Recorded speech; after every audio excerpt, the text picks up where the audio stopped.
As we are in the exam season right now, let's talk about a skill that a lot of students struggle with: writing. Even if you have a great command on the language you're writing in, writing good essays can feel daunting, especially in an exam scenario where you're time-bound. Furthermore, writing essays that are structurally good remains to be a rare but necessary skill, and I say that because I find so many students focusing more on structuring their essay in the exam itself rather than focusing on the content that they're supposed to write. And this can be really bad because if you have a bad structure, you are essentially confusing the examiner reading your essay, and even if you have some great points throughout the essay, you might get a bad grade because they're not organized properly and might come off as nonsensical. In today's video, we are going to be talking about how to write good essays. Essays that are so good that you can finally focus on the arguments that you have. We start off by understanding the prompt or the question. Then we move on to understanding the structure and how to come up with a great structure for your essays.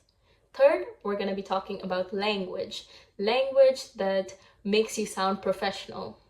And finally, we're going to be talking about how you can realistically prepare for these essay-based questions. Let's first talk about understanding the question or the prompt. Each question that you're given or each prompt that you're given starts off with a command term.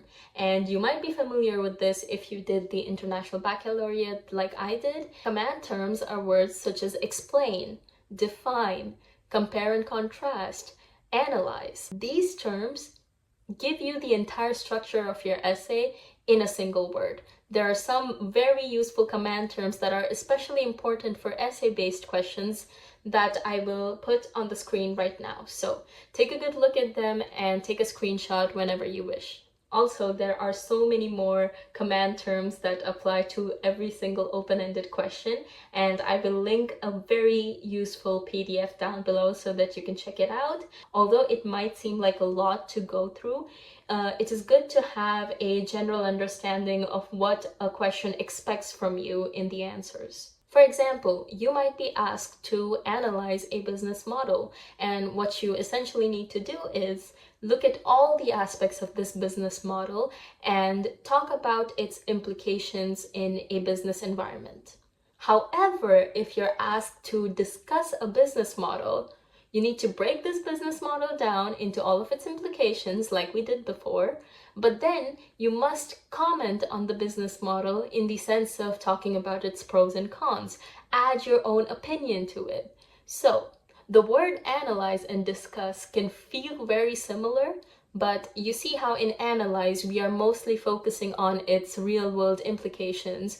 Meanwhile, for discuss, you add a bit of your own opinion to it. You discuss the pros and cons, right? Now that you have a better understanding of the prompt or the question, let's talk about the very structure. You might have understood from the command terms that we just talked about, the structure differs vastly when you are dealing with different command terms. However, a simplistic structure still remains to be introduction, body paragraphs, and conclusion. But a very important note that I would like to give here is that the introduction and conclusion are very, very abstract, intuitive concepts, okay? You don't need to have a rigorous introduction. For example, in the business model example that I just gave you, you don't have to talk about what is a business, what does a business do, and then move on to business models. You can simply define the business model in the introduction, and that should be good enough for the scope of your answer for that particular question. Same goes for the conclusion. Most answers require only a line of conclusion, especially if the answer that you're writing is an open-ended question that is essay-based. A great way to look at conclusion is to see it as a 2-3 line answer to your main question.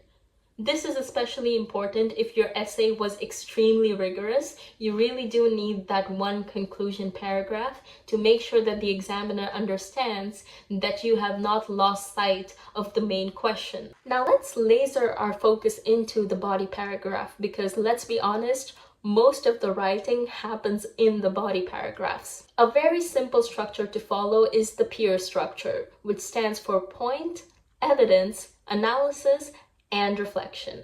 Point is where you state your argument. Evidence is objective facts that prove your argument. Analysis is how your evidence connects to your point. And reflection is how all of this connects to your main question.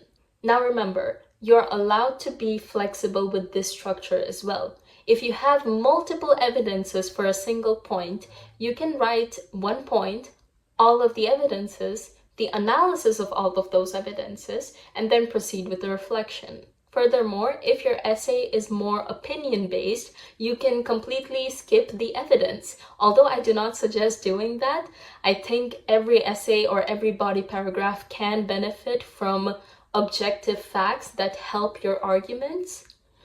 You can also skip this entire thing if the goal of the essay is just to express your personal opinion. I would also like to mention that this reflection in your PEER structure does not have to be explicit. Explicit reflection only happens in the conclusion. Just something to show the examiner that you are still keeping the main question in mind, and all of the points that you're making somehow connect to answering or addressing this question. Let's look at this sample answer for our business model question. You're gonna see we are defining a point, right? Then we are supporting this point with an evidence. We are analyzing how this evidence connects back to our point. And then we're talking about the reflection, where we are connecting the point and all of our arguments back to the question. Okay, so now you've got your structure down. Let's talk about language. How to sound professional in these essays so that you can keep your focus on your arguments and make them make sense. When I talk about language, what I'm really talking about is the vocabulary and the flow. Vocabulary is pretty straightforward. You must read books, you must consume content about the topics of your essay or your field of essay and start talking like these professionals are talking, right? I remember I would mostly attend all of the classes from professors that had exams with more essay-based questions. And this is because when I attended these classes, I got to understand how the professor was actually talking. What is his vocabulary? How is he using certain words? What are certain words that come up in his answers regularly? Is he talking in bullet points like 1, 2, 3, 4? Is he taking more real-life examples to support his arguments? All of these things are extremely important to understand when you are writing the essay-based question itself, because you understand what the professor expects to be a good answer. The goal here is to really naturalize the vocabulary for you. Words should not feel like a forced entry into your paragraphs. Words should feel like a part of the paragraph. Now that you've got the vocabulary part covered, let's talk about the flow.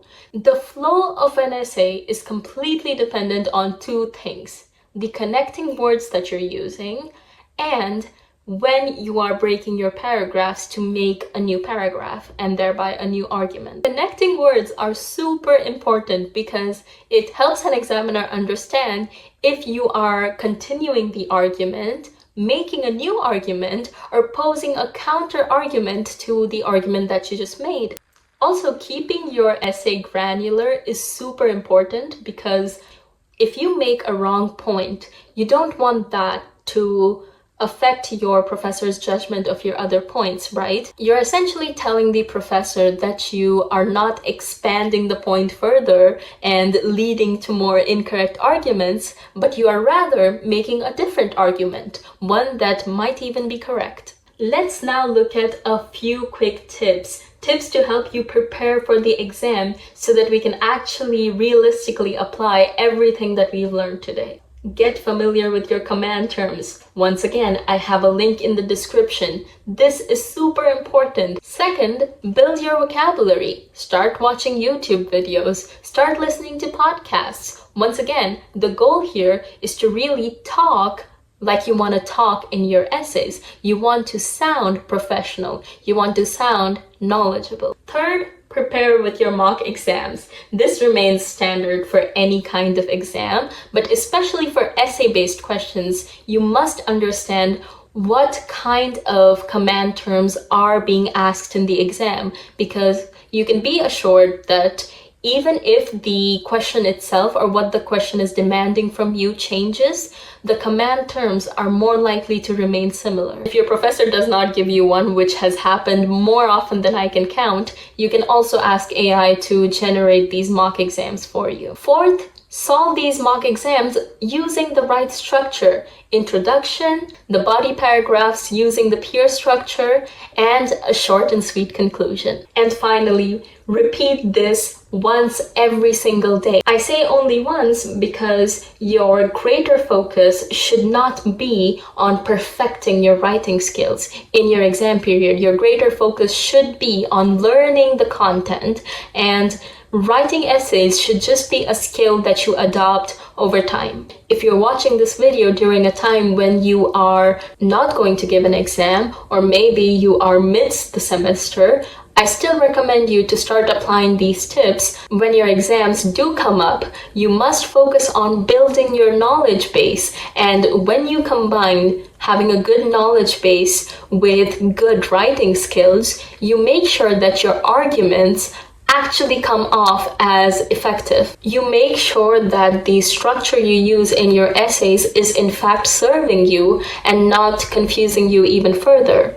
That is it for today's video. I hope you guys enjoyed it, and I hope that this video helped you in writing better essays so that you can finally focus on making great arguments. Thank you so much for watching. Bye-bye.